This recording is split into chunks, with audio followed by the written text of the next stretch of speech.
Futur.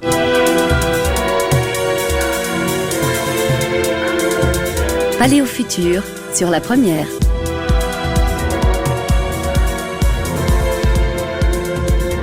Tania Chitil, Laurent Houg. Bonjour Laurent Houg. Bonjour Tania Chitil. Et bonjour à tous, on est ravis d'être avec vous aujourd'hui et cet après-midi. On est ensemble tous les jours de la semaine à 16h30 sur la première pour Paléo Futur. Alors Paléo Futur, on le fait avec vous. Laurent Houg, vous êtes conférencier, vous êtes spécialiste des nouvelles technologies et en fait on explore notre passé pour mieux comprendre tous ces bouleversements qui arrivent en ce début de 21e siècle. Et oui. Aujourd'hui, le thème, les robots. Les robots, c'est quelque chose dont on parle beaucoup, une peur qui revient tout le temps dans l'actualité. Bon, je vais me chauffer un petit peu. La mise au chômage par les machines. Alors, on a entendu des annonces, par exemple, du cabinet de conseil Gartner ou de l'université d'Oxford. En 2014, les robots intelligents pourraient occuper un tiers des métiers d'aujourd'hui en 2025. C'est dans 6 ans. Oxford qui nous disait que les machines pourraient occuper 47% des métiers d'aujourd'hui dans les prochaines décennies. Alors voilà, on parle quand même au conditionnel, on se méfie, c'est jamais sûr. Mais c'est la suite d'une longue série d'études qui promettent ce remplacement. Et ce qui est nouveau depuis quelques années, c'est qu'on nous parle aussi du remplacement des métiers intellectuels, des cols blancs, par exemple avec les robots médicaux d'IBM Watson. Qui est en Suisse, par exemple, notamment. Alors, cette peur est entretenue par des cas emblématiques, comme par exemple celui d'Amazon. Qui travaille sur la livraison par drone. Ça devrait être opérationnel début 2020, donc tout de suite, avec Amazon Air Prime, alors en test dans des petits marchés, mais c'est quelques mois après la première d'Alphabet, la holding de Google en Australie, qui a aussi fait des livraisons par drone. Mais Amazon, on a ces cas emblématiques, par exemple le centre logistique de Staten Island, c'est 240 000 mètres carrés, 2500 employés et un nombre de robots qui n'est pas communiqué. Il y en a en tout cas des milliers. C'est des robots qui s'appellent Hercule, surnommés H-Drive, qui sélectionne, emballe et expédie une partie des 600 000 commandes jour.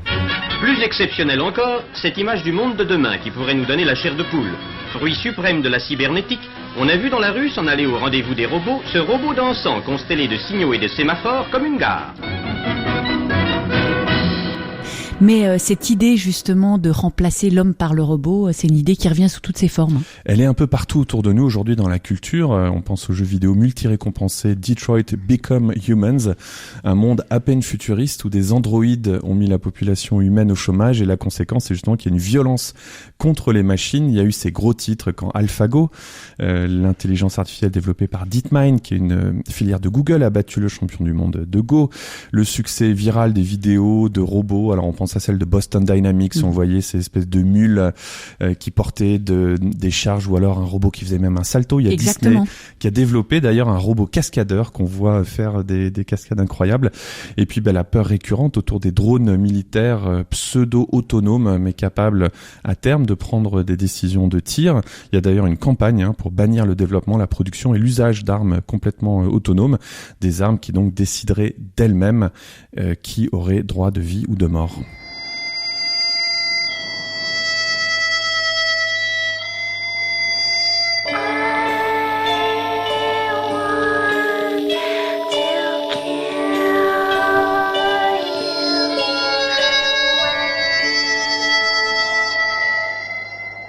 Alors il y a un détail révélateur quand même, robot est un mot négatif dès qu'il est apparu. C'est un néologisme qui date de 1920, qui est le fait d'un auteur tchèque, Karel Čapek, qui est dans sa pièce RUR, désigne des personnages fabriqués en série comme des robots. Alors ça vient de robota, travail forcé ou esclavage en tchèque, tout un programme. Et le cyborg, on parle d'un homme de synthèse, c'est un fantasme ancien ça ? Alors ça, c'est vraiment un mot qui est récent, mais une trouille qui est ancestrale. On retrouve des traces dans la mythologie, Automatos, qui se meut de lui-même. Alors c'est pas cyborg, mais l'idée d'avoir un espèce de personnage moitié humain, moitié machine. Il y a déjà les automates d'Héphaïstos, dieu de la technologie, du feu, de la forge, de la machine, qui soulagent les dieux des tâches les moins nobles. Donc là, on est dans la mythologie. Homère évoque des petits trépieds à roulettes qui viennent se glisser sous les fesses des dieux quand il s'assoit, c'est pas mal. Héphaïstos, lui, il s'est confectionné des assistantes en or pur qui l'assistent comme des esclaves, qui pensent et qui parlent. Je cite, elles sont en or, semblables à des jeunes êtres vivants. Dans leur crâne se trouve une pensée réfléchie ainsi qu'une voix. Sujet suivant, Kowalski Léon.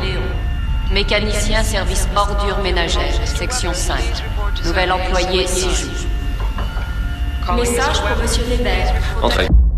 Mais pourtant, nous, les cyborgs, c'est Blade Runner, c'est pas si loin. Blade Runner, voilà, mais comme quoi on n'arrête pas de ressasser les mêmes vieilles histoires dans notre culture contemporaine. Alors, il y a encore, on va dire, une femme artificielle de la mythologie antique dont on parle, c'est Pandore. Elle est encore connue de nos jours. Elle est encore connue de nos jours, elle est fabriquée avec de l'argile et de l'eau par Héphaïstos. Héphaïstos, son nom est pas facile à dire. Athéna lui donna ensuite la vie, elle est séduisante et curieuse, alors elle est douée de bien plus de talent que l'homme. Pandore, ça veut dire tous les dons. Elle est envoyée par les dieux pour se venger des hommes suite au vol du feu, un thème dont on a parlé aussi dans Palais au futur. Et donc sa boîte contient les maladies, la mort, la famine, mais aussi l'espérance qui, plus lente à réagir, resta enfermée dans la boîte quand Pandore l'ouvrit. Dommage. Mais Pandore, c'est un petit peu Terminator avant la lettre, sous ses airs humains. Elle a comme mission de détruire l'humanité. Le mythe de Pandore. Dans l'Olympe où vivaient les dieux, Zeus demanda à Prométhée et à son frère Épiméthée de créer l'espèce humaine. Et ce fut fait. Lorsque Zeus vit sa création pour la première fois, il s'exclama « Tu es la première femme mortelle créée. Je t'appellerai Pandore, celle qui est le don de tous les dieux. Voici une boîte. Prends-la avec toi et ne t'en sépare pas. » Alors, des figures de machines folles, des machines un peu meurtrières, se sont installées comme des archétypes. Mais oui, alors la plus vieille figure de la machine froide inhumaine, c'est la légende juive du golem, une statue d'argile indestructible et implacable. Et puis plus près de nous, c'est de nouveau des choses qui reviennent. Très près de nous, il y a Frankenstein, écrit sur les bords du Léman, un été pourri par une jeune femme de 19 ans qui s'appelait Mary Shelley, et qui est un peu le mythe fondateur autour duquel on tourne dans l'imaginaire occidental. Donc l'homme créé de toutes pièces, la créature qui dépasse ensuite son créateur en puissance, en force, et puis qui veut tout détruire parce que rejeté par son créateur, sa créatrice, horrifiée. Il y a une différence entre utiliser une machine pour restaurer une vie et créer une chose qui n'aurait jamais dû exister. Maintenant ! J'ai réussi. Oui, bon, il était moche, Frankenstein, quand même. Ah, donc c'est bon. Alors bon, on a peur des robots alors que ça fait un moment qu'on partage nos vies avec des machines. Ah ça, j'étais très étonné en plongeant dans l'histoire, en voyant à quel point en fait c'est une vieille idée, ces robots. Alors les Grecs connaissaient la vapeur. Il y a un certain Héron d'Alexandrie, 1er siècle après Jésus-Christ, qui créait des automates avec de l'eau. Et il s'intéressait à la vapeur et à l'air comprimé. Alors il a notamment inventé l'éolipile, je fais attention, c'est très difficile à dire, qui est une chaudière remplie en partie d'eau et placée sur le feu. En sortaient 2 tubes reliés à une sphère qui tournait grâce à la vapeur en fait. Et donc la il y avait première déjà machine à vapeur. La première machine à vapeur, voilà. Et puis donc des machines un peu magiques qui fonctionnaient toutes seules. Alors les Grecs n'ont pas trop continué dans cette direction parce qu'à l'époque les alliages n'étaient pas assez solides. Dans le monde entier, on trouve les traces de nos lointains ancêtres. D'immenses édifices vieux de milliers d'années, des manuscrits décrivant des armes imposantes et terrifiantes, ou les vestiges de vastes bâtiments enfouis sous les eaux. Mais comment les ingénieurs du passé ont-ils bien pu accomplir de pareils exploits techniques ? Mais alors, contrairement à une idée reçue, le Moyen-Âge, lui, a été très technophile. On compte pas les inventions médiévales, il y en a tellement. Alors, il y a énormément d'inventions médiévales et puis en effet on commence à voir certaines machines qu'on pourrait imaginer avoir un peu leur propre vie. Alors des laminoirs, des arbalètes, des moulins à eau, à vent, etc. Même des moulins à marée. Et donc commence à émerger cette idée que il va y avoir des machines qui vont faire des choses mieux, que plus les fort hommes. et que les hommes. Exactement. Et à l'époque des Lumières, il y a une histoire d'un canard mécanique qui défraie la chronique. C'est quoi ? Alors c'est Jacques de Vaucanson en 1739 qui crée un canard digérant. C'est un automate en fait qui semble digérer et déféquer de lui-même. Alors ça fait une sensation non, mais c'est le incroyable. Rêve, ouais. Voilà, on a réinventé la digestion. C'est bizarre quand même comme focus. Il faudrait aller faire une psychanalyse de monsieur de Vaucanson pour voir pourquoi il y a pensé. Mais en fait le canard n'a pas de mécanisme de digestion. Ses déjections étaient en fait des pellets préfabriqués. Mais ça a fait une énorme sensation à l'époque des Lumières. Et puis alors au 18e, il y a le fameux Turc mécanique inventé par Wolfgang von Kempelen. Le Turc mécanique, d'ailleurs Amazon a appelé un de ses systèmes Mechanical Turk. Et donc ça semble être un automate capable de jouer aux échecs. C'est en fait un faux, il y a une personne qui se cache dedans. Mais alors pareil, ça a fait le tour du monde et grâce au talent des opérateurs, des joueurs qui étaient cachés dans la machine, ils ont battu certains des plus grands joueurs et aussi des stars de l'époque comme Napoléon, Catherine II de Russie ou Benjamin Franklin. Échec et mat! Et en fait, il y avait déjà des robots télécommandés pendant la Seconde Guerre mondiale. Voilà, ça c'est une histoire hallucinante sur laquelle je suis tombé en lisant un livre sur télécommandé sur la guerre, le débarquement de la perspective allemande, comment les soldats allemands l'avaient vu, et donc on parle du Goliath. C'est en fait un petit véhicule de la taille d'une brouette qui avait un moteur à explosion qui était placé sur des rails, on le remplissait d'explosifs et en fait il était contrôlé à distance via un système de câbles qui était rattaché au robot, et donc l'opérateur qui utilisait un périscope pouvait faire avancer le robot sur les rails, donc pour le faire descendre sur la plage par exemple pendant le débarquement, et puis en fait il pouvait le faire exploser à distance, donc c'était une façon d'aller se placer au cœur de l'ennemi. Et puis à la fin de la guerre, il y a quand même les fameux V1 et V2 qui ont littéralement terrorisé la population londonienne. C'est des armes à distance, des armes complètement aveugles, et c'était justement ce côté aléatoire qui créait la terreur chez les populations civiles.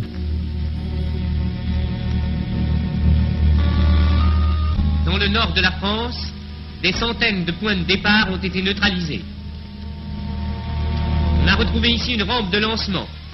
Et voici le tube dans lequel était insufflé l'air comprimé qui poussait les engins meurtriers. Des enfants jouent sur les rampes d'où partait la mort pour d'autres enfants. Alors les robots, l'intelligence artificielle, ça fait peur ou pas?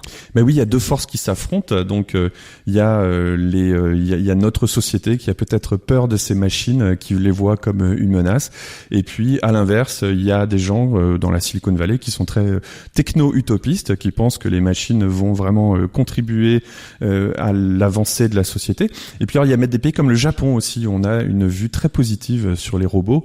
On pense à Akira, Goldorak, voilà, des robots qui viennent nous défendre, oui, qui viennent sauver la Terre. Et donc le robot dans la culture japonaise, il a presque une âme, il est carrément sympa, il est kawaii comme Astro, le petit robot. À noter que le Japon, le robot est un enjeu très important pour eux parce que ils ont une population très vieillissante et très peu d'immigration, et le robot sera probablement une des seules solutions pour s'occuper des seniors. Voilà, donc on voit que dans les cultures... Je ne sais pas si ça fait rêver. Oui, mais par exemple, il y a des robots qui aident les infirmières à lever les patients des lits, et c'est un impératif tout simplement parce qu'il y aura bientôt plus assez de population active. Ça fait pas rêver, mais c'est un fait démographique dans ces pays-là. Et donc on voit qu'il y a une vue qui peut changer. On voit parfois les robots comme une menace, souvent en tout cas de notre côté de l'Atlantique, de notre côté du monde. Et puis il y a des pays où le regard est complètement différent. Les vieux et la technologie, c'est pas encore, c'est particulier quoi. Alors si on revient maintenant sur la peur du chômage, en fait, Aristote en parle déjà. Alors oui, c'est vraiment pas nouveau. Du coup, 4 siècles avant Jésus-Christ, dans son ouvrage La Politique, il évoque les conséquences du déploiement de portes automatiques et de trépieds mouvants, des choses qu'il imagine, mais qui rendraient inutile le travail de certains esclaves. Et donc, je cite, « Si chaque instrument était capable, sur une simple injonction, d'accomplir le travail qui lui est propre, si de la même manière les navettes tissaient d'elles-mêmes, alors les patrons artisans n'auraient plus besoin d'ouvriers, ni les maîtres d'esclaves. » Et donc, c'est quand même assez hallucinant de voir que 4 siècles avant Jésus-Christ, il y avait déjà cette pensée, alors que les machines n'existaient pas. Au passage, Aristote invente quand même l'intelligence artificielle prédictive, puisque les portes s'ouvriraient avant même qu'on ait besoin de les activer ou d'appuyer sur un bouton. C'est pas mal.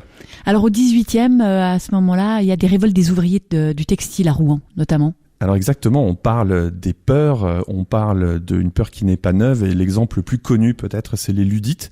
Alors il y a un précédent aux Luddites, c'est au XVIIIe siècle les révoltes des ouvriers du textile à Rouen qui brisent les machines importées pour lutter contre la concurrence anglaise. Et d'ailleurs ça se passe le 14 juillet 1789, de là à croire que peut-être les ferments de la Révolution française se seraient déroulés à Rouen plutôt qu'à Paris.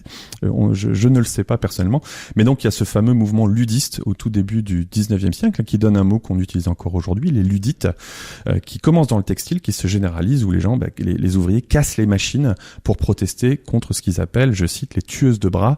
Ça, c'est un mouvement qui s'étendra à l'Autriche. En 1819, en Autriche, la troupe va devoir intervenir. Et puis plus tard, il y a aussi le mouvement des canuts dans les ouvriers de la soie à Lyon, en France, exactement, dans les années 1830, qui aussi brise les métiers à tisser. Entre Saône et Rhône, Lyon se déploie le long des berges, en direction des collines de Fourvière et de la Croix-Rousse. Lyon a prospéré grâce à cette luxueuse industrie venue d'Italie, avec ses riches patrons, les soyeux, et ses ouvriers, les canuts, qui vont écrire l'histoire de la ville et la dessiner.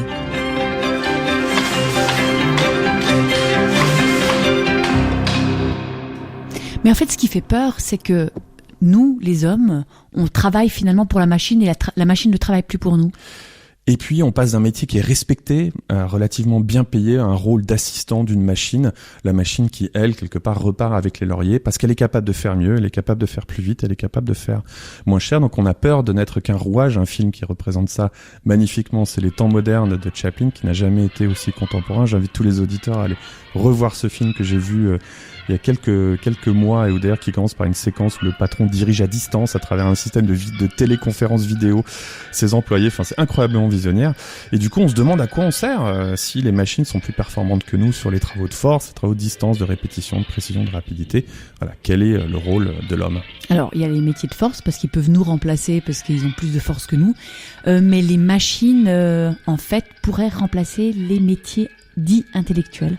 Passer des cols bleus au col blanc, c'est la promesse plus ou moins positive de l'intelligence artificielle, donc l'automatisation des métiers intellectuels. Et les journalistes, il y a certaines dépêches qui commencent à être automatisées. Par exemple, concrètement, dans le cas d'élections locales, c'est aujourd'hui des machines qui créent les articles pour donner, imaginons, les résultats des 36 000 communes françaises. Ça évite pas mal de travail rébarbatif. Les médecins qui commencent déjà à être dépassés dans certains domaines comme l'imagerie, le diagnostic, même si bon, c'est beaucoup plus compliqué que ça en a l'air.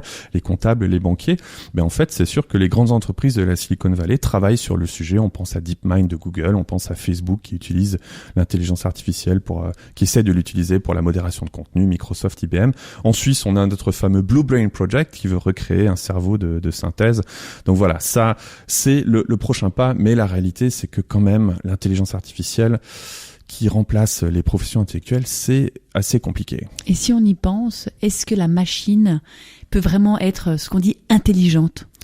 Alors c'est toute la question, est-ce que c'est le bon mot? Est-ce que l'intelligence artificielle, qui est le mot qu'on utilise, peut-il vraiment être comparé à l'intelligence humaine? Alors c'est la grande question qu'a posée Alan Turing en 1950 avec son fameux test pour déterminer si une machine était intelligente. C'est quelque chose qui revient dans la culture pop, je pense à Ghost in the Shell ou à ce magnifique film Her, où il y a un homme qui tombe amoureux d'une intelligence artificielle. Est-ce que ces intelligences sont comparables? Alors tout d'un tas d'experts nous parle de l'imminence de l'arrivée des machines intelligentes, mais c'est intéressant de noter que les ingénieurs qui sont censés la créer sont beaucoup plus sceptiques, voire ils essayent même de calmer le jeu. Je me rappelle d'un article de 2017 qui parlait de Alexandre Lebrun, qui s'occupait de l'intelligence artificielle chez Facebook, qui a maintenant refondé une start-up, et puis de Luc Julia, qui est considéré comme un des pères de Siri. Et alors je vous lis le titre de l'article de 2017 dans l'Usine Nouvelle. Le père de Siri et celui de M for Messenger dézinguent la hype autour de l'intelligence artificielle, et on lit des phrases dans l'article du style, je les cite de nouveau, je cite ces deux personnes, le deep learning limite l'intelligence à la connaissance. Et puis deuxième citation, nous avons une conception hollywoodienne des assistants digitaux qui sont foncièrement stupides. Donc en fait, moi je pense que machines et humains ont des intelligences très différentes, c'est mon opinion, mais l'humain c'est les analogies, c'est faire face à l'imprévu, c'est comprendre les sentiments, c'est anticiper ce qui n'est jamais arrivé. La machine, elle est capable de répéter des tâches sans jamais se fatiguer à la vitesse de la lumière. Mais par exemple, elle a besoin de chiffres, elle a besoin de cadres, et tout n'est pas comme ça dans les tâches qu'il faut accomplir. Je suis un con. La la la la la, et je suis un con. Alors maintenant, la question à 1000 francs, est-ce qu'on va vers le chômage de masse à cause de ces robots ? Alors c'est impossible de prédire le futur, mais moi je ne pense pas. Il y a d'ailleurs une étude très intéressante qui porte sur 140 ans de data et qui montre que la technologie à chaque fois crée des emplois. Donc 140 ans de data, on récoltait déjà des data il y a 140 ans. Exactement, et on peut pas aller plus loin. Alors c'est sûr, je crois que c'est sur l'Angleterre, mais les données sont formelles. On a à chaque fois rajouté des technologies et on a inventé des nouveaux métiers. Il y a un exemple qui est très connu, c'est les opérateurs de téléphone. C'est vrai que dans les vieux films on voit les opératrices, c'est un métier qui aujourd'hui n'existe plus.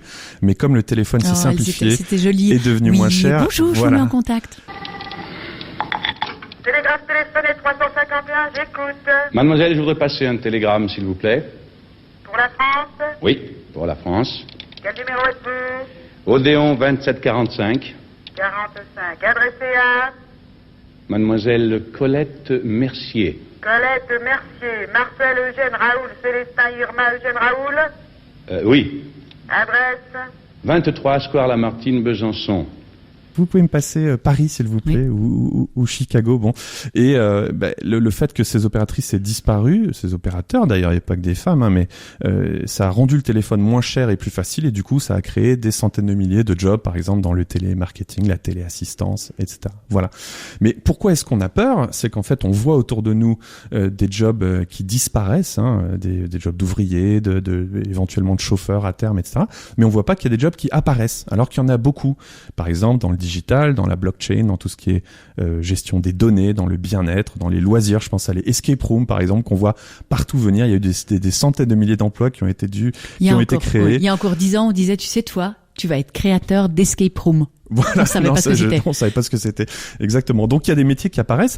Et puis, ce qui est intéressant de voir, c'est que les machines ne s'attaquent pas vraiment à des emplois, mais plutôt à des tâches à l'intérieur des emplois. Il y a un grand cabinet de conseil qui a fait une étude très intéressante sur le sujet, qu'on mettra en lien sur le site de l'émission, et qui explique qu'en fait, à l'intérieur de nos métiers à tous, il y a 3 types de tâches. Il y a des tâches qui vont être quasi impossibles à automatiser.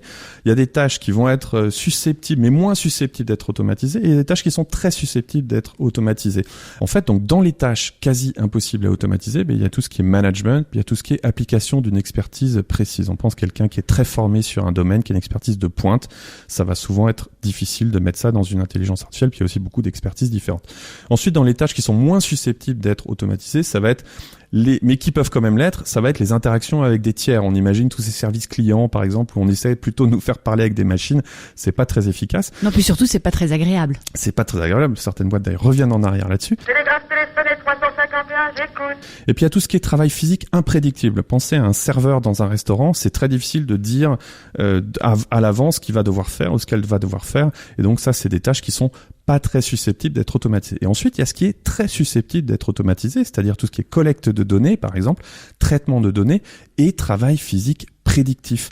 Et donc, si je prends votre exemple, Tania, vous qui êtes journaliste, eh ben, dans votre métier, si on repasse à travers ces tâches, il y a des choses qui sont jamais automatisées. Le management, les interactions avec votre équipe, appliquer, c'est l'expertise que vous avez, par exemple, sur la science, ça va pas être automatisé. Et puis, peut-être une partie de votre job, quand c'est d'aller collecter des données sur un phénomène, là, ça va être peut-être automatisé. Donc, à l'intérieur de nos métiers, il faut les découper, en fait, en tâches. Et puis, c'est sûr que quand on regarde un métier de journaliste, on se dit que finalement, relativement peu de tâches vont être prises par les machines. Puis si on regarde un métier d'ouvrier sur une chaîne de montage, c'est sûr, là c'est du travail physique très facile à prédire. Il n'y a pas forcément de management, il n'y a pas forcément d'interaction avec les autres, et du coup là il y a une très forte probabilité d'automatisation. Donc ça veut dire que moi je pourrais toujours appeler des gens et discuter avec eux. Eh ben, il faut bien espérer, parce que comme vous l'avez dit, c'est pas très sympa de parler avec les machines. En tout cas, au niveau où elles sont aujourd'hui. Et d'ailleurs, cette année, pendant le Super Bowl, il y avait une pub de T-Mobile, l'opérateur américain, qui disait comme slogan de vente: chez nous, quand vous appelez le service client, vous ne parlez pas à un robot, vous parlez à un humain. Donc aujourd'hui, l'humain redevient un argument marketing. C'est très intéressant. Donc en fait, c'est au sein de nos métiers que certaines tâches vont s'automatiser. C'est voilà, pas tous nos métiers, c'est certaines tâches. Exactement. Il faut se poser la question à l'intérieur de mon métier, qu'est-ce qui est automatisable? Et puis il faut distinguer en fait ce regard microéconomique, c'est-à-dire que les machines peuvent parfois détruire des emplois, du niveau macroéconomique, comme je l'ai dit, quand on regarde les études, en fait les robots, comme beaucoup de technologies, créent de la croissance.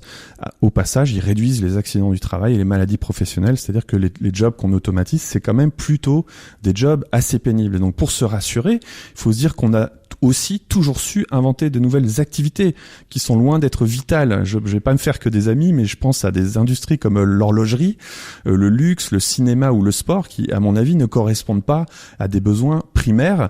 Et pourtant, ce sont des domaines qui emploient des millions de personnes.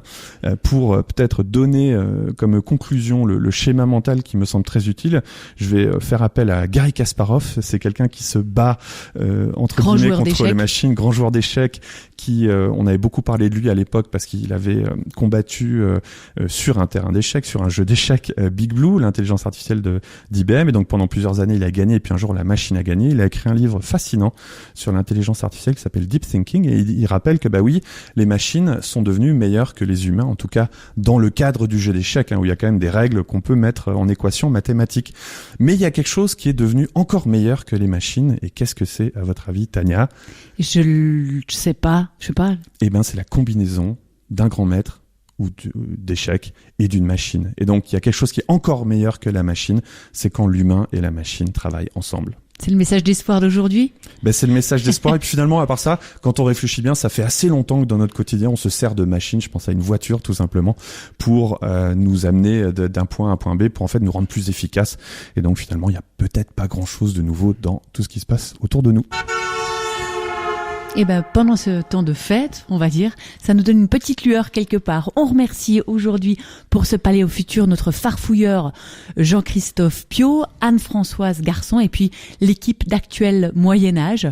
Ça doit être pas mal de faire partie de l'équipe d'Actuel Moyen-Âge. C'est très antagoniste. Ils sont beaucoup en plus et c'est vraiment fascinant ce qu'ils publient sur les parallèles entre le Moyen-Âge et notre époque. Merci beaucoup Laurent Haug. On n'oublie pas que Palais au futur, c'est une émission de radio. On se retrouve tous les jours de la semaine pendant ces fêtes à 16h30 sur la première.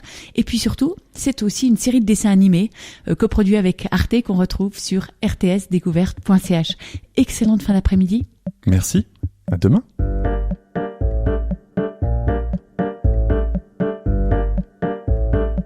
Je veux qu'on me ramène à la fabrique,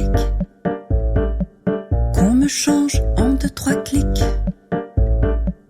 Et bien avant que je défaille, qu'on démonte mes nageoires et mes écailles. Je veux qu'on me ramène à la fabrique, qu'on brique ma mécanique et qu'on me pose des yeux d'agate. Je veux qu'on me transforme en automate dans le bassin du jardin botanique. Je donne ma vie à la robotique et j'en ai fait le tour. J'en ai marre des mares alentours. Je veux qu'on me ramène à la fabrique, qu'on mette de l'électronique. Je veux un programme à la légère, qu'on me vide de mes lacs et de mes rivières. Je veux qu'on me ranime à la fabrique. Je me sens mélancolique. Y a trop d'ennuis dans mon moteur. Ici les lotus filent à 2 à l'heure dans le bassin du jardin botanique. Je donne ma vie à la robotique et j'en ai fait le tour. J'en ai marre des mares alentours.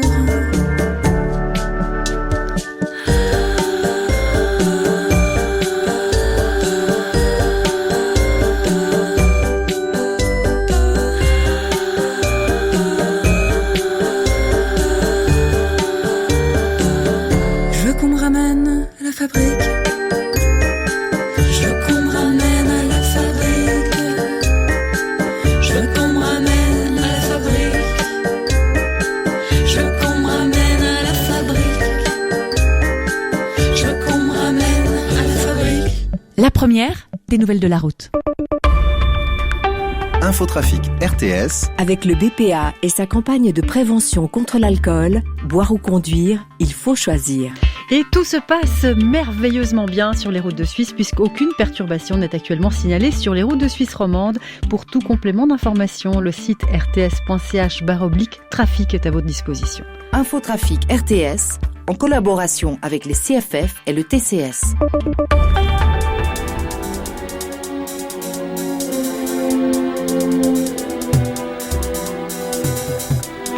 Dans quelques instants, vous avez rendez-vous avec Vertigo en direct de 17h à 18h. Nous avons le plaisir aujourd'hui de recevoir l'actrice Noémie Schmidt pour son dernier film intitulé Les Vétos. Vous retrouverez également notre série sur les jouets cultes.